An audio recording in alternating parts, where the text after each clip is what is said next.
Legends of the Saints, Valentine's Final Meal by John Wojtechko, read by Scott Walton. As a jailer, you see people at their lowest point of their lives. You might only see them for a day or two, a week at most, but their faces tell you their whole story without them ever saying a word. I've seen murderers, thieves, arsonists, political insurrectionists, a whole slew of criminals. And after being in this line of work for so long, you can tell if someone is sorry for what they did.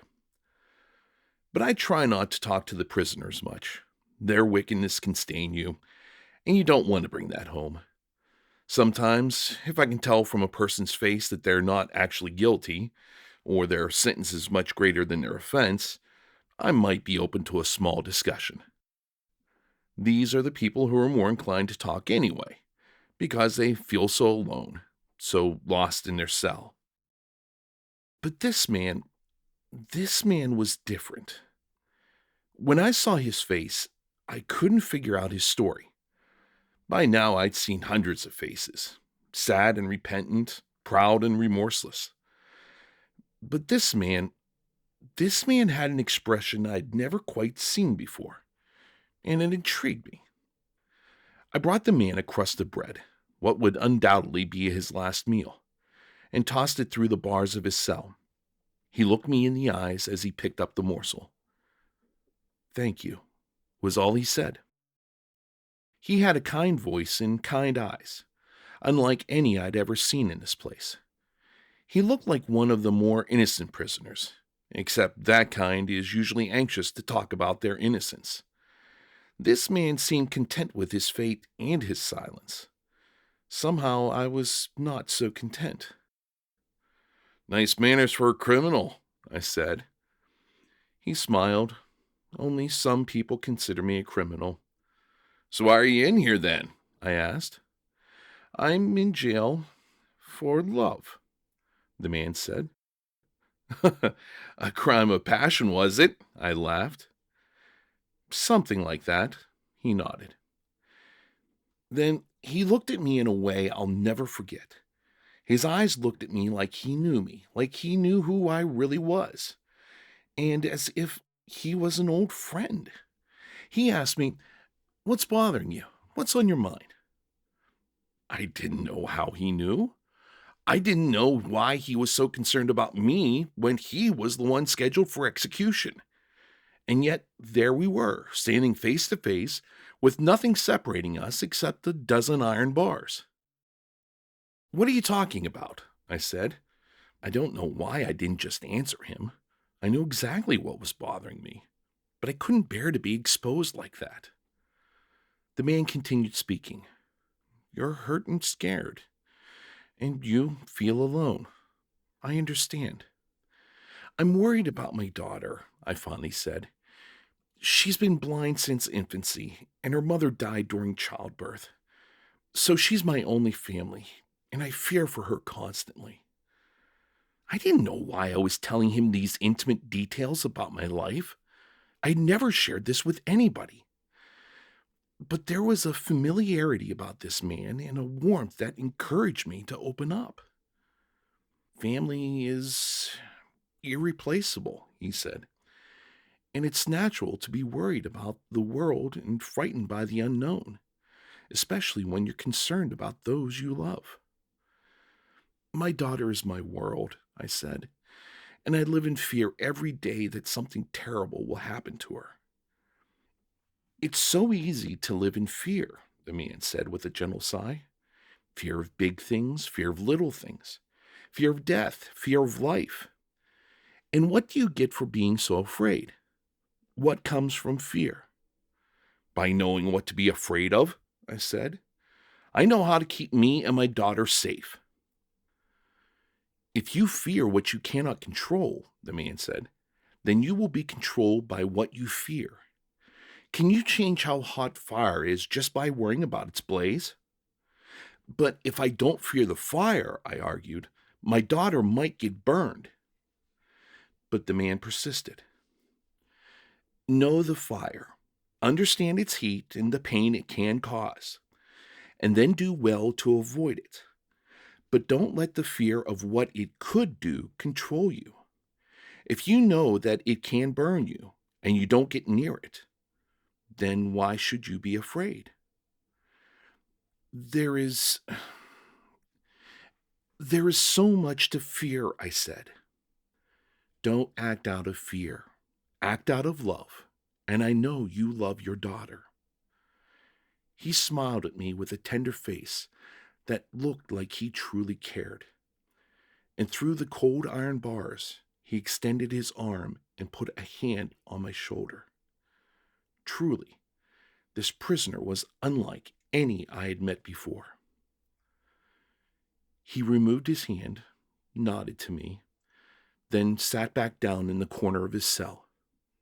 I noticed that he still hadn't eaten his food. I looked at him, processing what he just said. Act out of love, not fear. It sounded so obvious, yet so profound.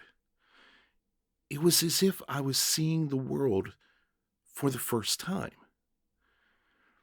I had almost forgotten his sentencing. How could such a genuinely kind and peaceful man have committed a crime so heinous that he deserved to die? I needed to understand. You said you were in jail for love, I said. Yes, the man responded. So who did you kill? I asked. A former lover? A romantic rival? I've never killed anyone, he said. And I knew he was telling the truth. Then why are you in jail? I was getting aggravated. I am in jail for love of God and love of neighbor, the man said. Which God? I asked. I don't understand. Jupiter, Apollo, Orcus? And for as long as I live, I will never forget this moment. He looked up at me with a face that showed complete serenity and said, the one true God. Only then did I realize that this man was a Christian. A Christian! I never met one until that moment. But I knew that Christians were vile dissenters of the state who wanted to destroy our way of life. Yet I had never met a man more compassionate. What was the truth? Before I had time to ask, I blurted out my confusion. I thought Christians were traitors and anarchists, I said. I was embarrassed by my bluntness. But the man just smiled. And that's certainly how some people see it, he said. So then what did you do? I asked. I had a conversation with Emperor Claudius. Wait, I said. I heard people talking about some Christian who tried to convert Claudius. Was that you? Of that, I am guilty, the man said. But why would you do something like that? I prodded. For love of God, he responded. For love of God. I couldn't comprehend that. I didn't understand why someone would accept imprisonment and death for any God. But then I remembered something else the man said. You also said you were in jail for love of neighbor, I continued. Who is your neighbor? Everyone, he said with a smile. And not just those who believe what I believe. All God's children. Pagans, Christians, the emperor, and you. How did that land you in jail? I was so confused. The man laughed slightly. I secretly perform Christian weddings which are considered illegal. Why? Why would you do all this? I was almost in tears. This foolish man was giving up his life for a foolish reason. You didn't have to perform those weddings. You didn't have to talk to the emperor about your God. If you were going to be executed for your faith, then why didn't you just hide it? If you just concealed your faith, you wouldn't have one foot in the grave.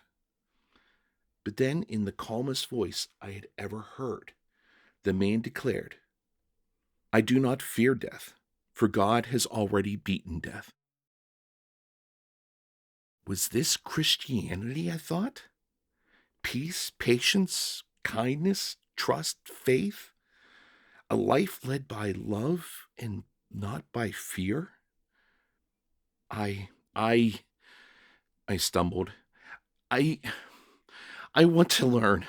I want to become a Christian. Can you teach me?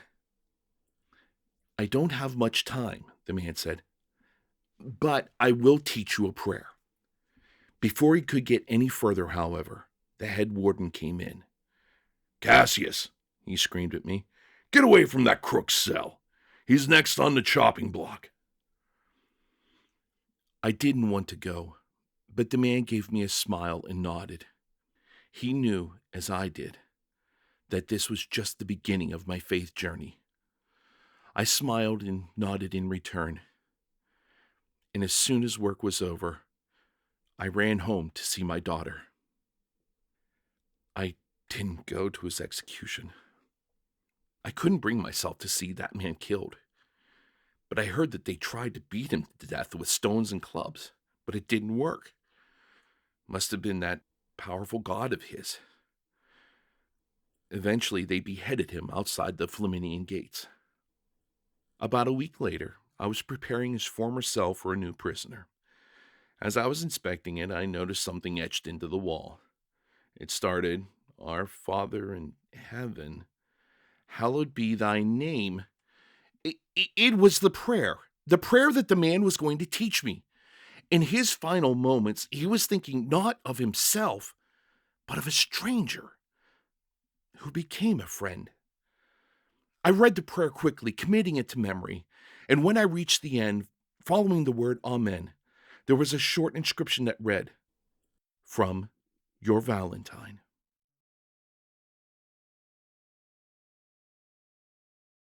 A production of We Are One Body Audio Theater.